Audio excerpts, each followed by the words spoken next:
What is up, Krilla Nation, and welcome your butts back to a brand new edition and a brand new episode of the Division 2 build series. But before we hop into the gameplay, and before we hop into the build itself, if you would be so kind to please smash that like button, ground and pound that subscription button, and also reach up there, trigger the bell, and turn on post notifications, so that way you know each and every time a video is uploaded or a stream goes live. I'm going to send you over to some gameplay first, and then we're going to hop directly into the build. We'll see you guys and gals back here in just a moment.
Can you deal with that? Alright, you asked for it in the comment section of the previous build, the Freedom Fighter, and it was asked, well, does this work in PvP? Well, I think I answered those questions just in those brief little clips, because as mediocre I am these days in PvP, if I can do it, then you can do it as well.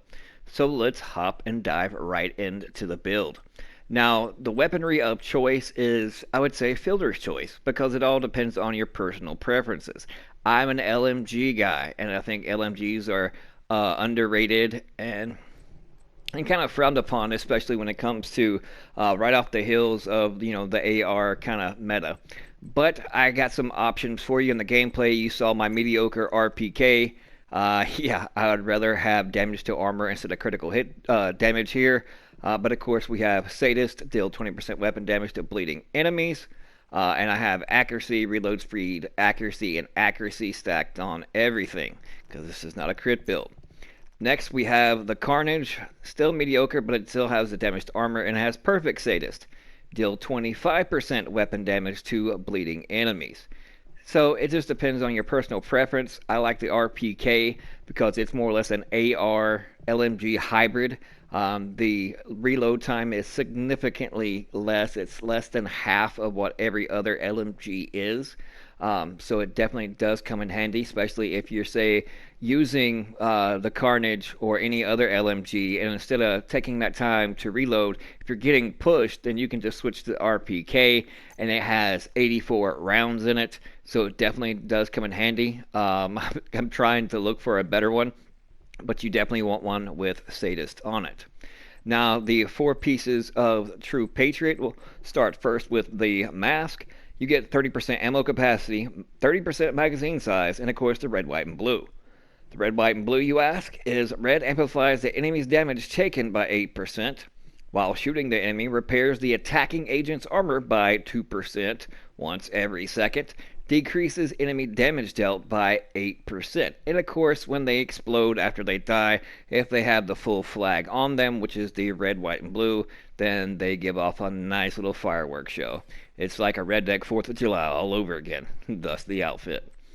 And then, of course, on the holster, armor, and I went with status effect because I wanted to make the bleed stronger over time, so it extends the duration, therefore in turn causes more damage and ticks over time.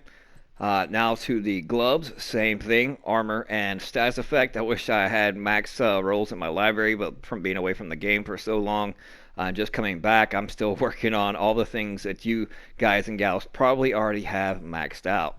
Now, this is the outlier of the four pieces. I'm currently looking for another True Patriot knee-pads, of course, with weapon damage, as you can see on the screen, but in the attribute slot to where I can actually roll this to status effect. Or, if it comes with status effect, and then I can reroll the armor value to weapon damage on it. But these values are, come to personal preference when it comes to the number of reds and blues, depending on your playstyle. So mix and match, try it out in different variations as far as more armor, less armor if you want to go more DPS way. It just depends on your personal preference and your playstyle. I'm comfortable at 1.3 million, so I'm Gucci. Now when it comes to the chest piece, Ridgeway's Pride, as you can see, I have repair skills in the mod slot to further my healing skills. I am using the fixer drum. Now, the only downside of using the Ridgeways is the attribute slots itself. You're stuck with 2 reds versus being able to change and add even more status effects on there. But we're mainly using it for the bleeding edge. Shooting enemies within 15 meters applies bleed to the target. Repair 3 to 48% of your armor per second for every enemy that is bleeding within 15 meters. So it definitely comes in really, really handy. And you're probably wondering, well, why don't you use trauma over this so that way you can't get those additional status effects and the attributes? Well, let's find the trauma piece that I have somewhere lying around in here, and I'll show you that. Here we go. Trauma. Applies blind and bleed to an enemy hit in the chest. Cooldown 30 seconds. So once you put one on bleed, then you have to wait 30 seconds before you apply bleed to yet another. And unless you're using such things like a bleeder hive or a seeker mine, which causes bleed, but in turn you're not getting any other benefits from it like you are with Ridgeways, because bleeding targets within that 15 meters is also repairing your armor. Depending on the number of enemies, depends on the variation of percentages that you receive. 1, 3%, 2, 6%, 3, 12%, 4, 24, and 5, 48%. Typically in PvP situations, you at the most is going to get like the 2 or 3 value. If you're getting pushed, and like I'm utilizing a hive, if they run through that, it automatically puts them on bleed. And as you're getting pushed, if let's say, for instance, you're out of armor kits or whatnot, then you're going to instantly start feeling that repair skills kicking in, and it's going to be repairing your armor. So it definitely comes in handy. And if you're in the gameplay, if you want to rewind it and watch my armor as I take damage, and even going 1v1 against somebody, you'll see my armor steadily tick upwards. So definitely comes in handy.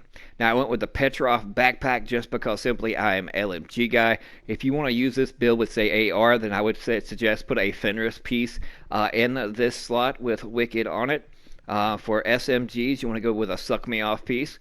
It just depends on your personal preference and your archetype weapon that you'll actually be choosing. And as I stated before, use a cheap little hive that causes that bleed status effect without even firing a bullet.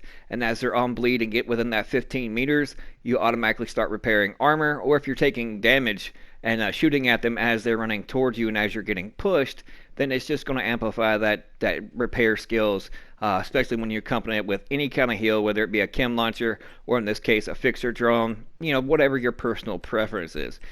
Also, when it comes to the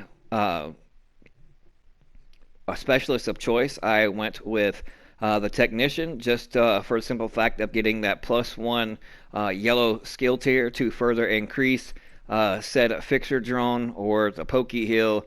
Well, you can't use the pokey heal here because you have the technician on it, and it's a survivalist specific skill.